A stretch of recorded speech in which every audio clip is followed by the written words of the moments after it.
Crime की दुनिया में कुछ राज गहरे होते हैं और हर एक चेहरे में कई चेहरे छुपे होते हैं।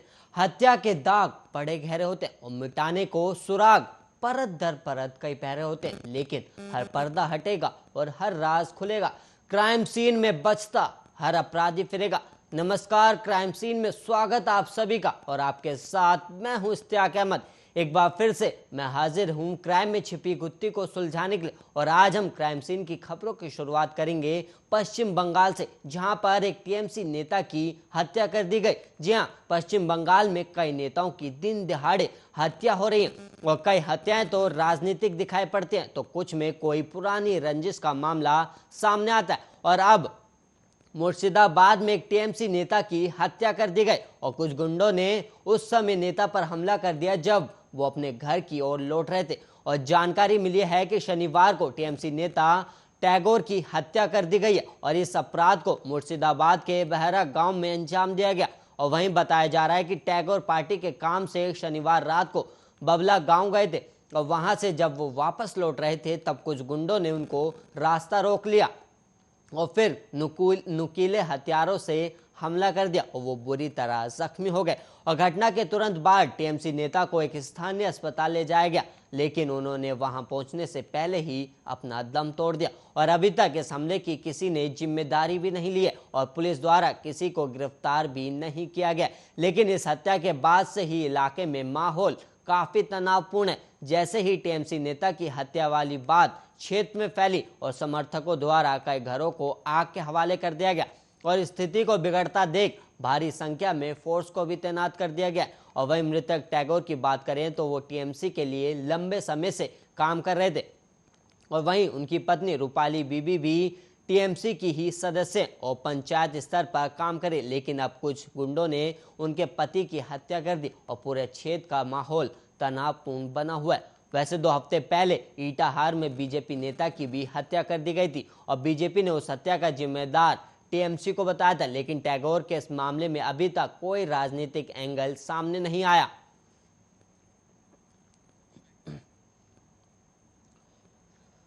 और वहीं मंदिर में सेवा कार्य के लिए आने वाली एक 28 साल की युवती ने पुजारी पर दुष्कर्म का आरोप लगाया और ये काम पुजारी ने मंदिर की छत पर बने कमरे में किया। और युवती ने घटना 3 महीने पुरानी बताई है और युवती के परिजन ने बताया कि उन्हें रेप के बारे में तब पता चला जब शनिवार को युवती के गर्भवती होने की बात सामने आई और युवती ने परिवार को पूरी घटना के बारे में जानकारी दी और इसके बाद रिपोर्ट भी दर्ज कराई गई। फिलहाल मामले की जांच महिला अत्याचार निवारण सेल के सीओ नरेंद्र पुनिया को सौंपी गई है। और वहीं सीओ महिला अत्याचार निवारण सेल नरेंद्र पुनिया ने बताया कि मामला हाउसिंग बोर्ड के हनुमान मंदिर से जुड़ा हुआ है और मंदिर में पुजारी राम बालक पूजा पाठ का काम करता है और युवती लंबे समय से मंदिर में सेवा करती रही है और वो मंदिर परिसर में सफाई और सेवा के अन्य कार्य भी करती थी। और महिला थाने में दर्ज मामले में कहा गया है कि करीब 3 महीने पहले जब युवती मंदिर में आए तो पुजारी राम बालक उसे मंदिर के ऊपर बने कमरे में ले गया जहां दुष्कर्म किया गया और रेप के बाद पुजारी ने धमकी दी कि किसी को बताने पर जान से मार देगा और इसके चलते पीड़िता लंबे समय तक चुप रही और शनिवार को युवती की तबीयत बिगड़ने पर उसे गर्भवती होने का पता चला और परिवार ने युवती से पूछा तो पूरे मामले का खुलासा हुआ और इसके बाद शनिवार को महिला थाने पहुंचकर मामला दर्ज करवाया और पुलिस ने अभी पीड़ित मेडिकल नहीं कराया और वहीं लेकिन मामला दर्ज करके पुजारी को हिरासत में ले लिया है।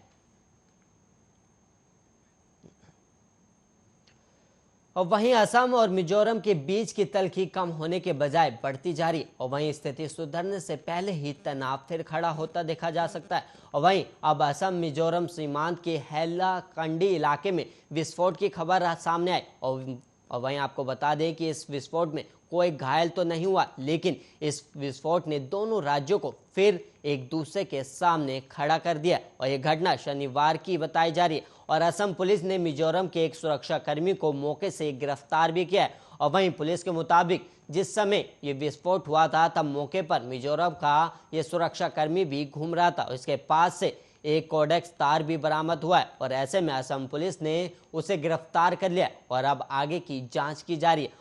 क्योंकि मिजोरम के एक सुरक्षाकर्मी की गिरफ्तारी हुई है, ऐसे में तनाव कुछ ज्यादा ही देखने को मिल रहा है।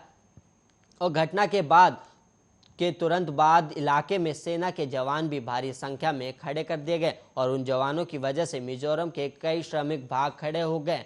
और अब इस मामले में मिजोरम के नेता फिर असम पुलिस की कार्रवाई को कटघरे में खड़ा कर रहे हैं। और मिजोरम संगठन मिजो जेराइल पावर ने एक बयान जारी कर कहा है कि अगर उनके सुरक्षा कर्मी को जल्द नहीं छोड़ा गया तो असम के वाहनों को मिजोरम में एंट्री नहीं मिलेगी। वैसे जिस समय ये विस्फोट हुआ उसकी टाइमिंग को लेकर भी कई तरह के सवाल उठाए जा रहे हैं।